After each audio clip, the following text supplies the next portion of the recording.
ஏன் ஜனாசாக்களை தூக்கிவிட்டு செல்கின்றோம்?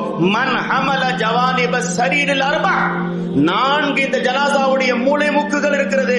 இதை தூக்கினால் நபி அவர்கள் சொன்னார்கள், கஃபரல்லாஹு லஹு துனூப 40 கபீரா, 40 பெரும் பாவங்களை மன்னிக்கின்றான் அல்லாஹு தஆலா.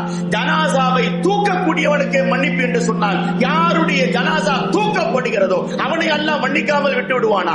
பள்ளிவாசல் வந்து ஜனாசா தொழுகின்ற நமக்கு ஒரு கீராத்துடைய நன்மை கிடைக்கிறது.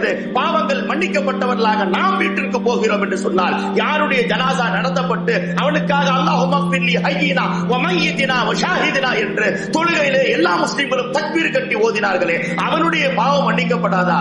பாவம் மன்னிக்கப்பட அல்லாஹ் ஆசைப்படுவதின் காரணமாகத்தான் இது போன்ற எப்படிப்பட்ட பாவத்தை போக்குகிறது. ரமலானை விட சிறந்த அந்தஸ்துடைய அரஃபாவுடைய நோன்பு இதுவெல்லாம் என்ன செய்கிறது?